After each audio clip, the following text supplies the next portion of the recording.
It's time for the Big Ten.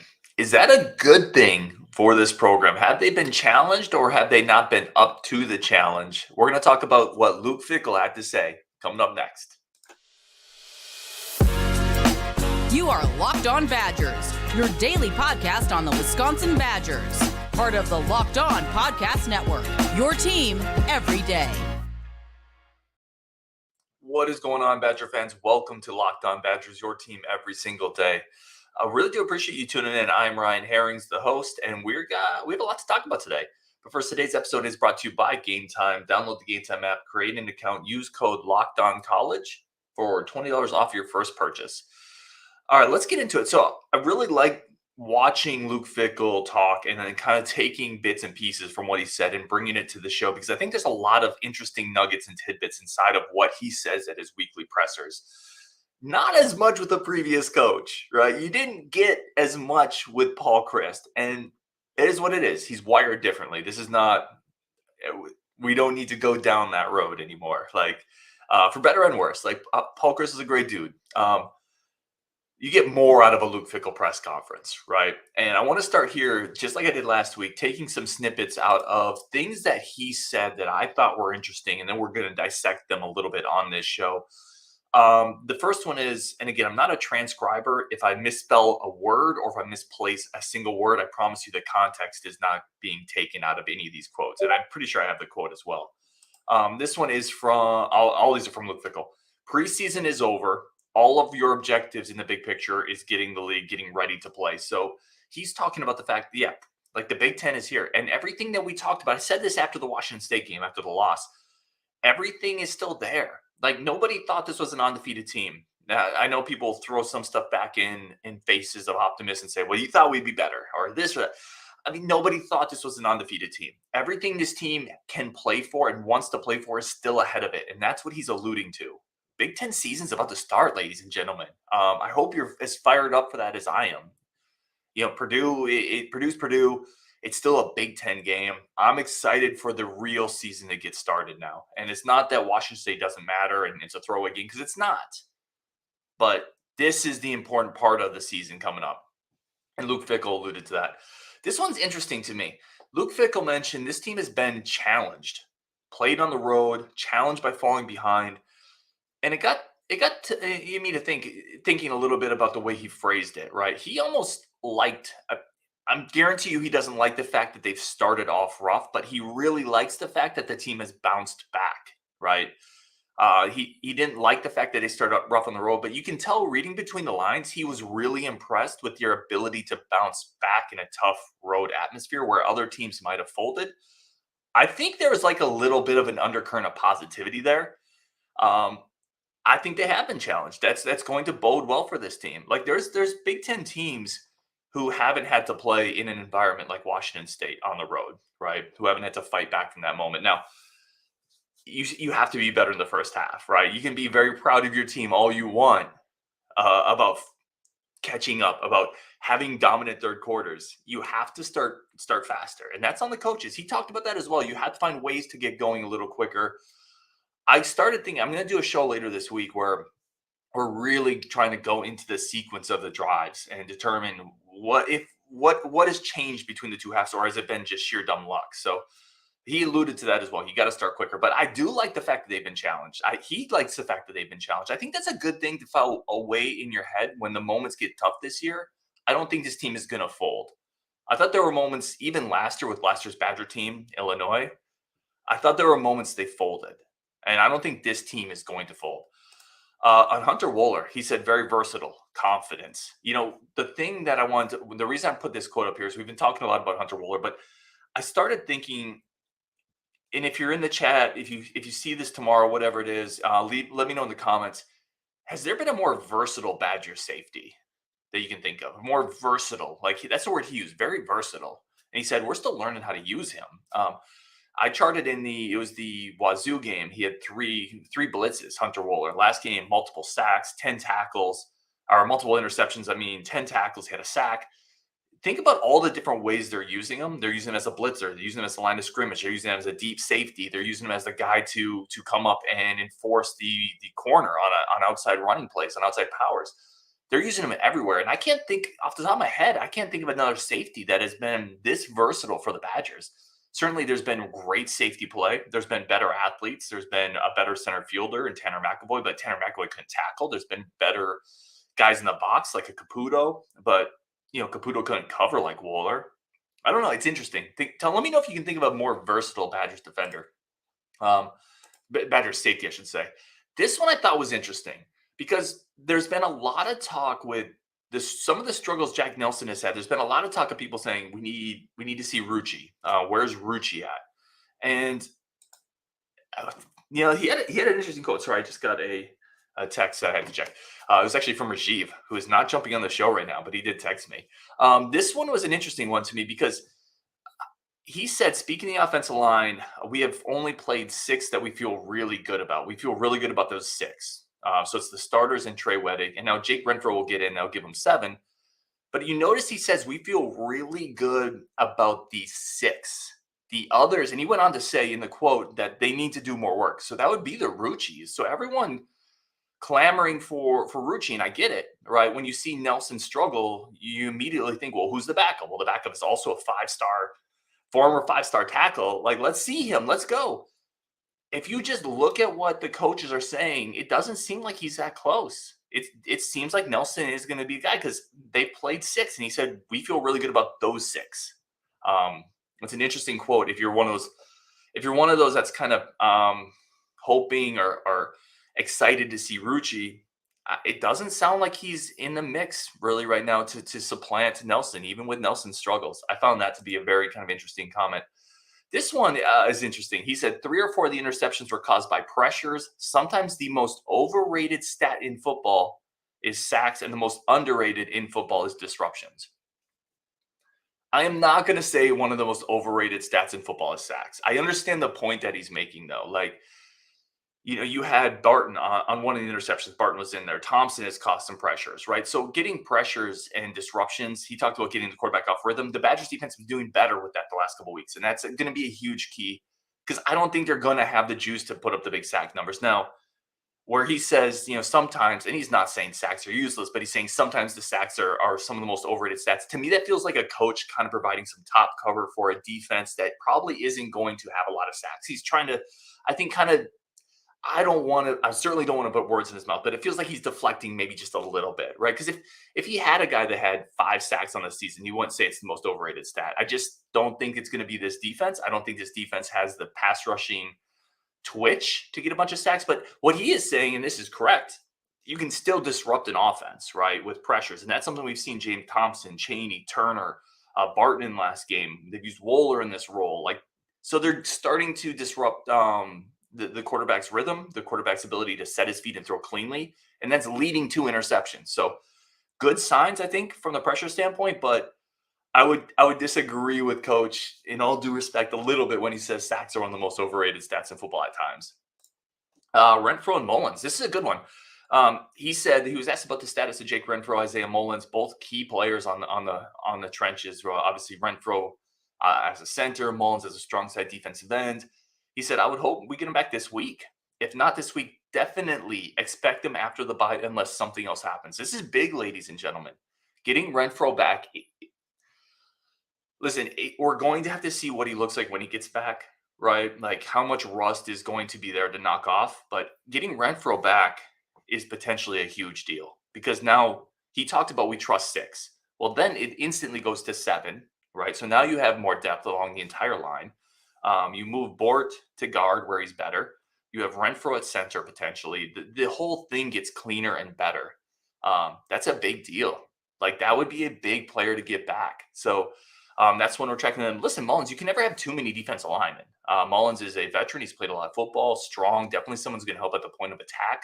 He's going to be big against the Minnesotas, the Iowas, the teams that want to run the ball downhill.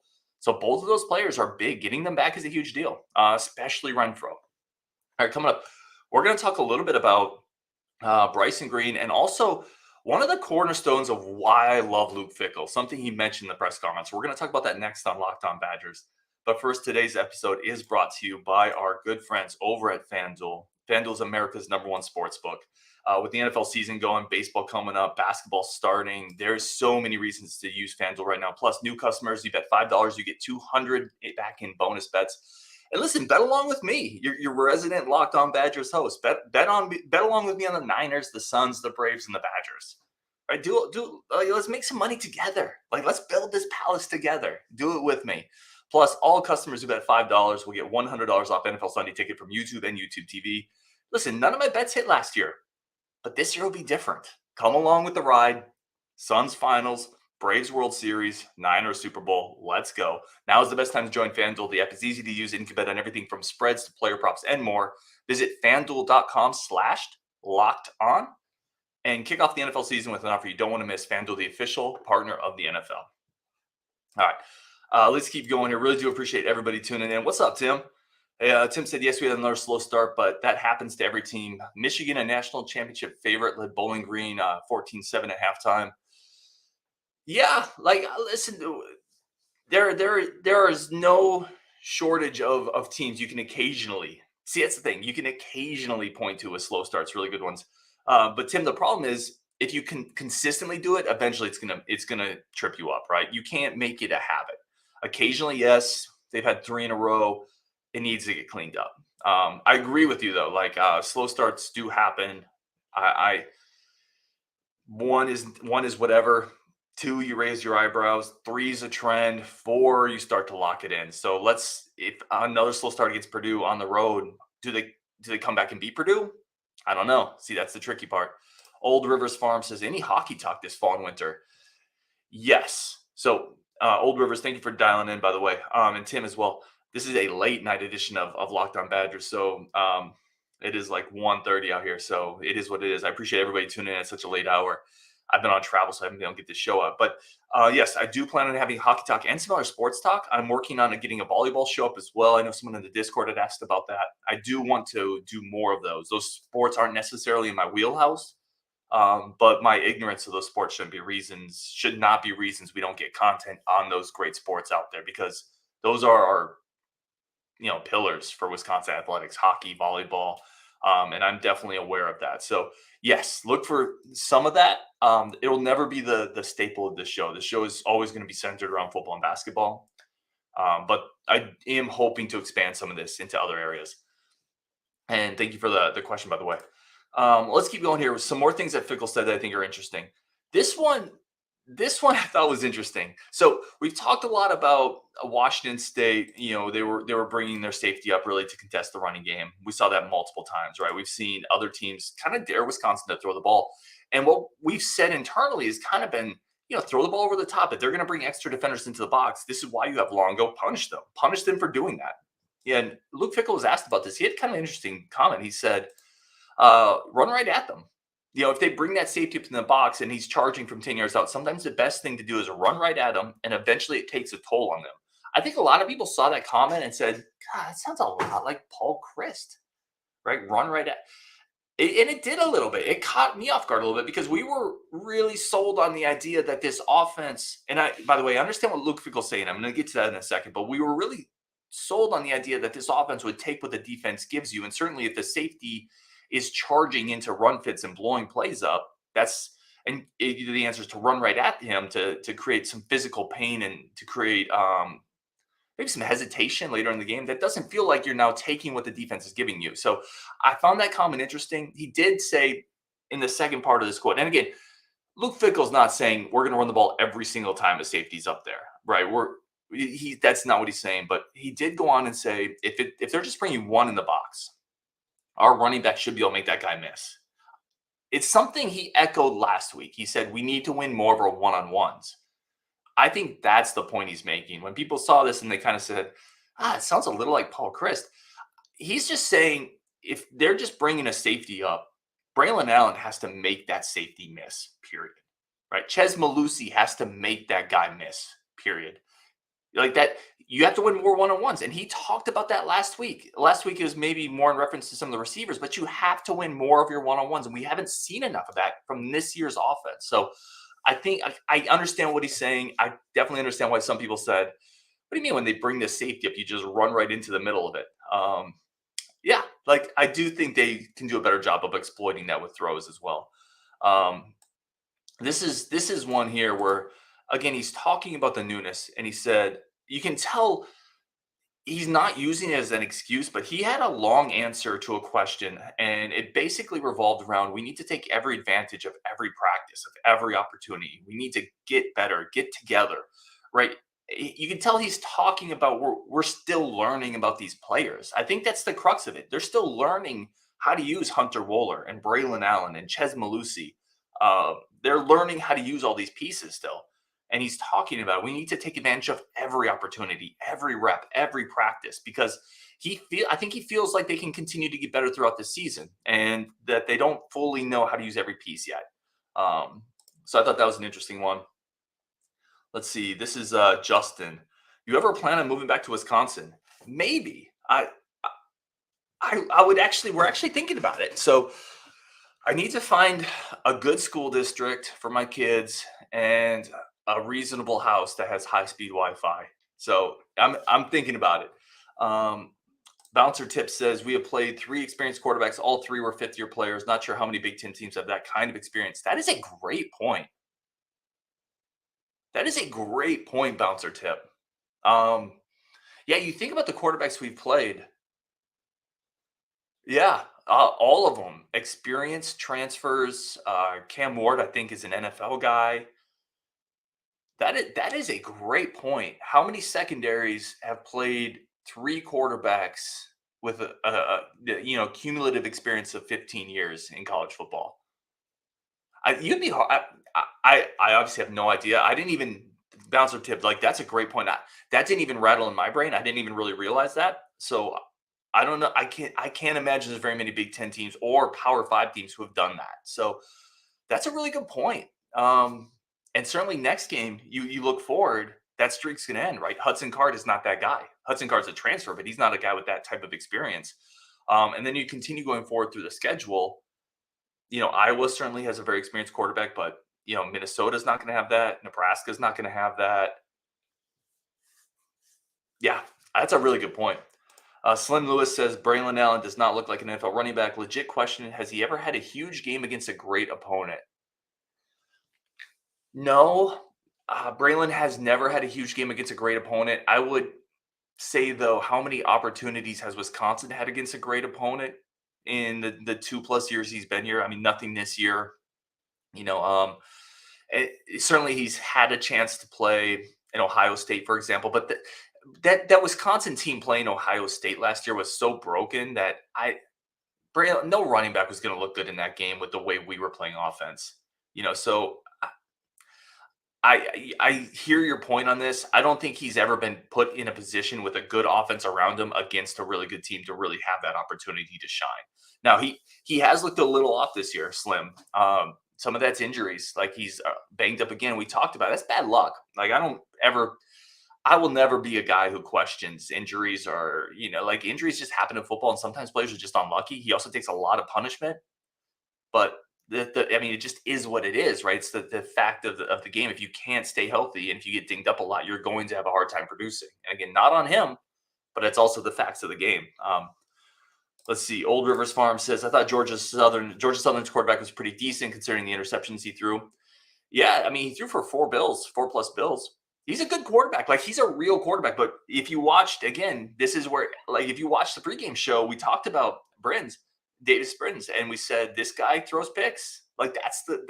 Now I couldn't have predicted he'd throw 5, like, but that's the always been kind of the fly in the ointment with him is he's had a history of poor decision making, and it definitely showed in Madison. But yeah, he's a solid quarterback. You could do way worse than him. But yeah, there was a lot of picks that he had in that game. All right. This is the last one with Fickell. I want to end on this quote from Fickell's press conference because I think this one is super important, and I think this is reflective of the type of coach that he is, and it's really why I still have quite a bit of faith in what Luke Fickell is doing here. He said, "I think good teams can grow, but great teams have concepts and systems and grow within those. They don't wholesale change, but they understand there is an evolution every year." What he's talking about, ladies and gentlemen, is, and again, this isn't my interpretation of it. Like someone could read this and hear it and think something completely different. But all the and I've been lucky enough to work with some coaches. Like I coached a little bit. Like the great people that I've always worked with, they have they have a system in like they have a culture in place, but they can adapt their system. That's what he's talking about here. He's saying, the great teams have concepts and systems. We understand who we are and what we want to do, but we're gonna within those concepts and systems adapt to the pieces we have. We're not so rigid that we can't use the pieces we have more effectively. I think that's a real strength that Luke Fickell and his coaching staff has. I think that's going to continue to bear itself out.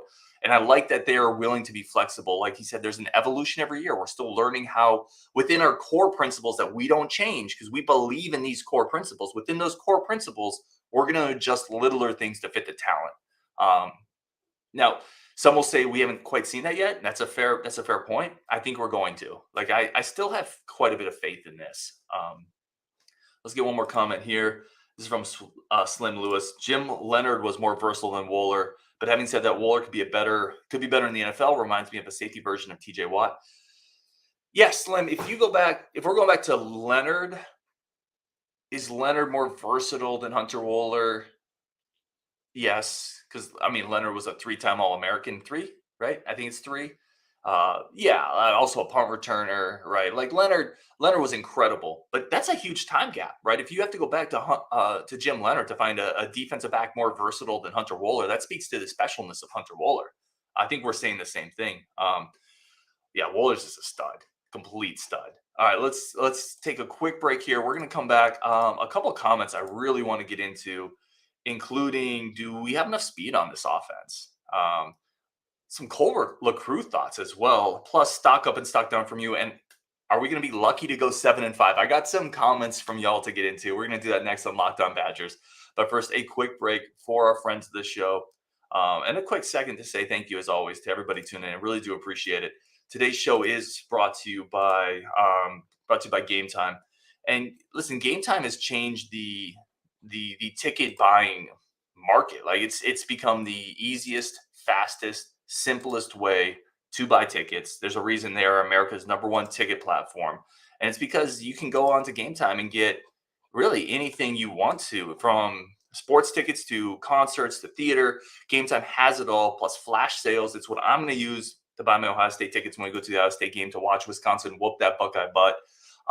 Again, you can get pictures of the seats before you get the tickets. Rajiv, Justin, and I are going to use it.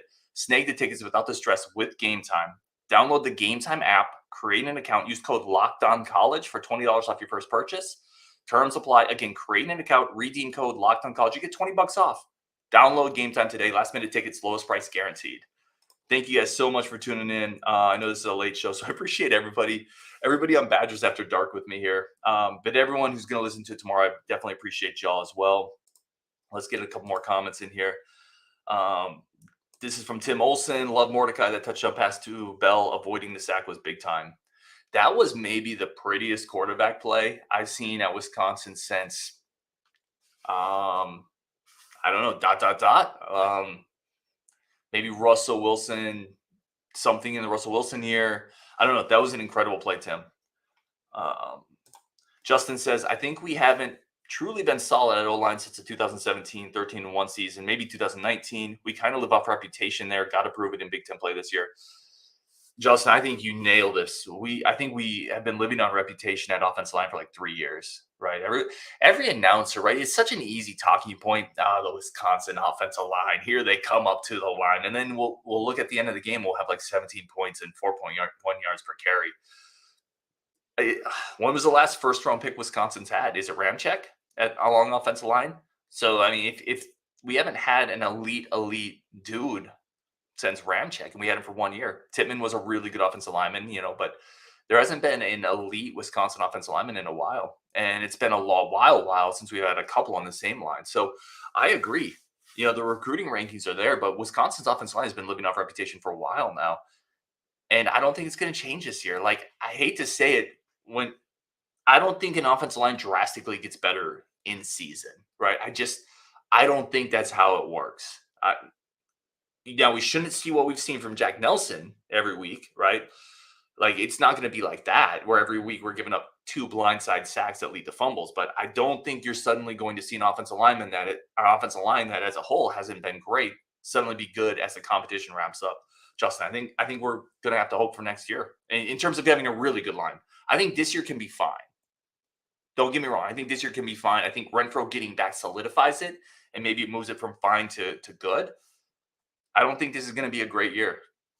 I think we've seen 3 games of it. Let me get some of these other comments too. This one from Red Arrow. Bryson Green is on the missing person list. He needs to make some plays. Big Ten season starts this week, so we need him to make some plays. Listen, you're going to see more out of Bryson Green. Again, someone that's going to insert the, well, it's a low bar joke. And it has been a low bar, right? We haven't seen much. I still think there's going, like, they have just missed on a couple. The Mordecai Bryson Green thing. There's 2 or 3 plays this year they have just missed. And if 1 or 2 of those had hit, we'd be saying, oh, no, this makes sense. This looks like kind of like what we thought we'd get from Bryson Green. So I wouldn't return that car to the dealership yet. I would keep driving it around for a while. The test drive hasn't gone quite what you want, but you're not even on the highway yet. Take it on the highway, roll down the Bryson Green windows, get some fresh air. I think it's going to be fine. I think there's some big plays that we have been really close to with Bryson Green. I think they're going to start popping. Mark, Cole LaCruz is a great quarterback name, just like Tanner Mordecai. Yeah, Cole LaCruz sounds like a great quarterback, right? You have the Cole Trickle lineage if you're thinking of NASCAR athletes. If you were to rank our quarterback just by names, great quarterback names, because a lot of great quarterbacks have great quarterback names, it would be Cole LaCruz at number 1.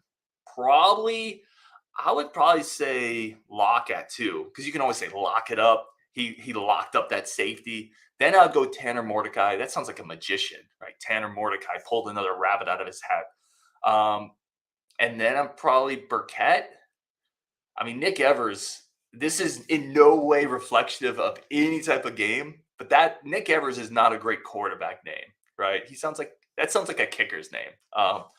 This one is from Commandant. He says, take this with a grain of salt, but a player Cole LaCruz reminded me of is Brock Purdy with his ability to scramble and compete passes while on the run. Yeah, I can see a similarity. Both not big guys, a lot of moxie, winners. I've been on record. I really like Cole LaCruz. Like, I really like that dude. And I don't think he should be lost in the shuffle, which he somehow kind of did with the arrival of multiple transfers. And you have Metz Hoyer and the younger Lock on the horizon.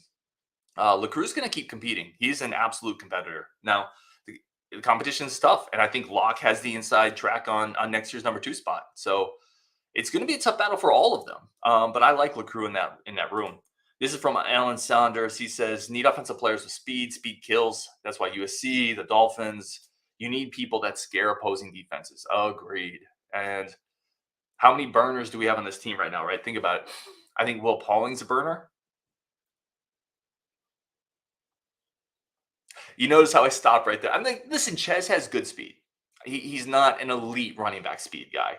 Braelon doesn't. We don't have a tight end that does. It's not DK. It probably kind of was Keontae Lewis. For what it is, what it is. I'm not lamenting the loss. He was the 6th string receiver, but it was probably Keontae Lewis. That was the one thing you could point to. But it's right now probably just Pauling that has elite speed on this offense that's getting regular run. That is something they have to upgrade. It just is what it is. Downstream V says 7-5 this season if we are lucky. Losses to Wazoo, Rutgers. We're not losing to Rutgers, man. Ohio State, sure. Iowa, absolute. Nebraska, we're not losing to. Okay. We're not going to be 7-5 if we're lucky. I'll start there. If we're lucky, we're going to be 10-2. Like, if we have good bounces and fortuitous things happen in games, this could be a 10-2 team. We're not losing to Rutgers. I'm sorry. And we're not losing to Nebraska with the way their quarterback situation is. Have you seen Jeff Sims throw the ball? We're not losing to that team, bro. Gold Digger says, stock up. Entire team and coaches. There's the optimism I love. Yeah, they start slow. Adjustments are made. They adapt and attack both O and D. Washington State could be a better team than we thought. Listen, I thought Washington State was a good team. I thought they would beat us. So that one didn't even surprise me that much. And you're talking about something that Luke Fickell hit on, Gold Digger, and thank you for the comment. This team's been challenged, and they have adapted. That's a good sign in terms of leadership within the team. Now, they got to start faster. We've talked about this as well. Let's see. This one is a lad. He said, that was the most horrible win I ever remember seeing in my 72 years of life. A lad, stop. That was a 3-touchdown win. uh, at home. Like, that is not the worst win you've ever. Well, listen, I'm not going to say that. Like, my job is not to rank the most horrible wins you can remember seeing. I would point to a Cal Poly win that was 45-44 in Camp Randall. That if Cal Poly's kicker could make anything, they would have beaten us at home. Cal Poly. I can think of a couple other wins that were worse. That's a funny comment to me. I don't think that's the worst win we've ever seen. Let's see. Mike says, why hasn't Nolan Rucci worked out? Was a 5-star out of high school? I don't know. I would love to ask Bicknell, or I don't know if he's had trouble putting on enough weight. He definitely, when he's out there, he looks a little slimmer than he should. I don't know. I don't have a great answer. Like, he was a consensus 5-star guy. Everybody wanted him. He's cut from the right DNA and the right cloth. And I'm not writing him off. I don't think it's time to write him off, but for whatever reason, he just has. I think it might be, maybe it's a size weight thing. I think he's still maybe working to his body a little bit. He looks smaller out there than I would expect. I don't have a great answer for it though. P says Tretch. Yeah, Tretch. Listen, if you're talking about explosiveness, more playmakers, Tretch is always an appropriate answer. I'm right there with you, P. Mike says Barry Johnson going to get playing time next year. Book it. I don't know, man. You could be completely right, and I love KBJ. It's just, this is a loaded receiver room, and next year it's going to remain loaded, right? You're now going to have Tretch. Brooks is going to be competing for reps. This entire room could come back, right? CJ's going to want a bigger role. Pauling's still going to be there. Yeah, like, absolutely, KBJ's a talent. But he's in a room with a lot of bodies, and he's going to be young. I don't know. It wouldn't shock me at all if he got playing time, though. And he is put together. He's an explosive athlete, which this team absolutely needs. All right, let's finish up on a couple more comments here. This one is from, this is from Dacrosaber. Dacrosaber. I'm going to mispronounce the name. I apologize. I'm not sure why everyone is constantly bitching. We literally won by 3 touchdowns. Stop your crying. Holy moly. Some of these words I'm not even going to say. We only allowed 14 points. Badger fans might be the whiniest. Holy smokes. And I'm not necessarily referring to y'all in the video. I'm talking about commenters I've seen on YouTube and Instagram. Listen, I would say this. And again, I will never try to tell anyone how to fan. Like, there's optimistic fans, there's pessimistic fans. They're all fans under the same ecosystem, right? We all love the Badgers, and we react differently to different things. So I'm not ever going to tell anybody, hey, don't be that pessimistic or don't be that optimistic. I always just encourage people, let's talk about it, right? So I appreciate the fact that you're more optimistic. I think some of it's context, right? You said we beat a team by 21, give up 14. Who that team is matters, right? That team's Georgia Southern. And that was a team that, again, this Badger team was struggling with for a good time. And it took, 6 turnovers to win by 3 touchdowns? You're very rarely going to get that amount of turnovers. And yes, Wisconsin forced some of those. You can do a lot of things right on defense, though, and not get 6 turnovers, is my point. So I think people look at it through the lens of, we should look better against Georgia Southern, not just that we won by 21. But listen, I hear you. Like, fans whine. I whine. I think there's been legitimate concerns this year, though. I think it's fair to talk about those. This is from Bryce Tollfree. Bryce is one of the first people that ever watched the show, so I'm always immensely grateful to Bryce. He said, when I first called into the show, I was complaining about our linebacker play, and guess what? I'm still complaining. At least he's consistent. Bryce, I like the inside guys. Again, I've never, and this has been for a long time, never been quite as high on Muma, and only in the sense that I think Turner and Chaney give you a little more athletic juice, but Muma's going to be great against Iowa. He's going to be a really good player. He's a really good player, not going to be. He's a really good player. So I think our inside linebackers are good. I do worry a little bit with the outside guys, Bryce, and we talked about that. But Daryl Peterson last game had a couple nice pressures, and that is starting to click. So hopefully Peterson keeps stepping up there. Getting Darian Varner back, I know he's not a linebacker, but I think should help our pass rush as well. I think the last couple games our linebackers have been better, Bryce. But I do appreciate you, my friend, always calling in, always being there. You're the best. A couple more quick comments here. Roy Munson says, bring Scary Alvarez back. I would love to have Scary back. Scary's great. I'll reach out. Yeah, bye week coming up. I'll see if he'll slum it with me again. I love Scary. Mike says, think Metzger is a backup next year or maybe Evers. I don't think Evers, like, I would say no to both of those. If you're talking to the number two, I think the number two is, yeah, I don't know. This is a great question. This is a great question because I kind of feel like the number two might not be either of them. Right. It might not be Metzger or Evers. I think the number two could be LaCrue. It could be Burkett. Um, Evers has a lot of work to do, and Metzger will be a true freshman. I think Locke is the starter. Mike, this is a great question, by the way. I think Locke is the starter in my book, and then I think that number two is wide open, and I think LaCrue is going to be in that mix. And it's possible they go get a veteran that they want in that room, just in case something hits the fan. Right? They may want like a fourth year guy that's not going to be the starter, but could go in and take snaps if something went wrong. It would not shock me. Let's see. A couple more questions here. Let's wrap up on this because we're already at 35 minutes. And again, I really do appreciate everybody tuning in. This one's from Coldstone. He said, I'm confused with the negative talk with BA. Yes, I agree. Chez may be a better fit for the scheme, but BA is still the better player in my opinion. And he seems like you guys forgot that he had 12 carries for almost 100 yards and Chez had 15 for 60. That's from Coldstone. Yeah, again, I think this one, and I'm guilty of this, Coldstone, and I appreciate you holding me accountable on this. I think some of it is just expectations. Like I really expected BA, because I agree with you. I think BA is the better player than Chez when both are fully healthy.